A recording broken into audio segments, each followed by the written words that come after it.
ये सनीटेल चिड़ियाघर में एक धूप की सुबह थी। एक छोटा लेकिन जानदार जानवरों का पार्क जो एक नींदीदे शहर के बिल्कुल बाहर वाक़ा था। चिड़ियाघर हर किस्म की मखलूकात का घर था। शेर, लीमर, तोते, पांडा और एक गैर मामूली तौर पर होशियार कछुआ जिसका नाम मिस्टर टी था। टर्बो के लिए मुख्तसर, हालांकि वो तेज रफ्तार के अलावा कुछ भी था।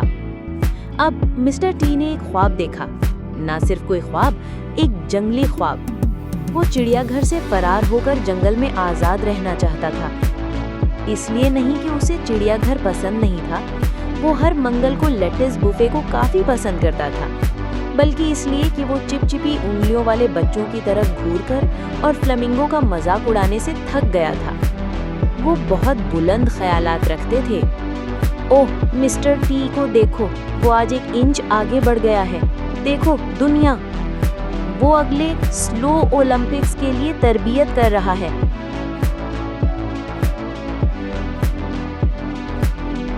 मिस्टर टी ने जानवरों को आधी रात की खुफिया मुलाकात के लिए इकट्ठा किया। कौंसिल में शामिल थे बेरी द बैबून, इंतहाई मुतहरिक और हमेशा बुरे लतीफे तोड़ते हैं। लोला द लामा, ड्रामेटिक, सीसी और जज्बाती होने पर थूकने का खतरा। कार्ल द क्रोकोडाइल, हमेशा सोता है लेकिन बेदार होने पर हैरान कुन तौर पर शानदार। जिगी द ज़ीब्रा, स्टाइलिश, रात के वक्त धूप का चश्मा पहनता था और फरार होने का फनकार होने का दावा करता था। केविन द कोआला, मधु नहीं किया गया था लेकिन बहरहाल शाहिर होता रहता था, आमतौर पर सोता था। मिस्टर टी ने ड्रामेटिक अंदाज में कहा, अब वक्त आ गया है कि हम अपनी तकदीर को अपनी पंजों और फ्लिपर में ले लें। बेरी ने तालियां बजाईं। आइए इस जेल की फिल्म की तरह बाहर निकले। कार्ल ने एक अबरू उठाई। किसके साथ? हमारे दांत, हम में से आधे तो खोद भी नहीं पाते। लोला ने आंखें झपकाई। प्लीज, मैं खुदाई नहीं करता, मैं नुमाइंदगी करता हूँ। जिगी हड़बड़ा कर उठी। क्यों ना खुद को चिड़ियाघर वालों का भेस बदलकर सामने की गेट से बाहर निकल जाएं?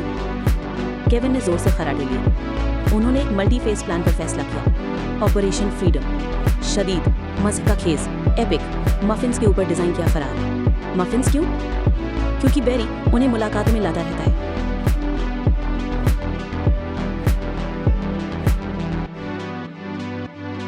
भेस बदलना पहला मरहला था। जिगी ने एक चौकीदार की जैकेट उधार ली और उसे पीछे की तरफ रख दिया। कार्ल ने झाड़ू के ब्रश से बनी जाली मूछें पहन रखी थी।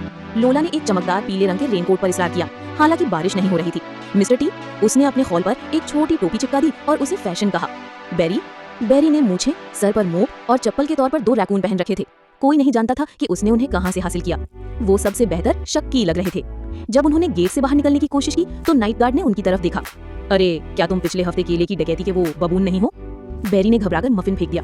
चलो, सुस्त रफ्तार अव्यवस्था की तरफ इशारा करें। कार्ल अपनी ही टांग पर फिसल गया। मिस्टर टी आधा फुट आगे बढ़े इससे पहले कि हवा के एक झोंके ने उसकी टोपी उड़ा दी। जिगी दौड़ता गया, फिर याद आया कि वो धूप का चश्मा भूल गया और वापस भाग गया। लोला की अपनी असीर रूह के बारे में एक जज्बाती यकजबानी अदा करके गार्ड की तवज्जो हटाने की कोशिश की। वो सब लीमर एनक्लोजर में खत्म हुआ। तो प्लान बी क्या है? बेरी ने मफिन चबाते हुए पूछा। उन्होंने इख्तियारात पर गौर किया। जिराफ टावर से हैंग ग्लाइडर, फ्लेमिंगो टांगों से बनी कैटapult, सोते वक्त केविन के पंजों का इस्तेमाल करते हुए सुरंग। आखिरकार मिस्टर टी को एक शानदार ख्याल आया। क्या होगा अगर हम मुजस्सिमे होने का बहाना करें? सबने पलकें झपकाईं। मुजस्सिमे? जिगी ने पूछा। हाँ, हम जम जाते हैं जब भी इंसान गुजरते हैं। आहिस्ता आहिस्ता, दिन ब दिन हम दरवाजे की तरफ बढ़ते हैं। किसी को किसी चीज पर शुबा नहीं होगा। हैरानी की बात यह थी कि ये अब तक का बेहतरीन मंसूबा था।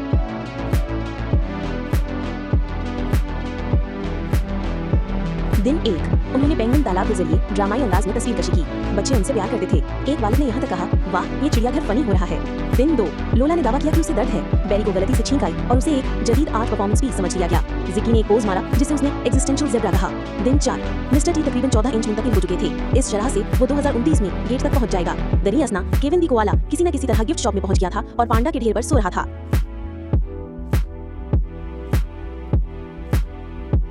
एक रात चिड़ियाघर में तूफान आया, बिजली गरजी, एक ब्लैकआउट। खुदकार दरवाजे नाकाम हो गए और खुल गए।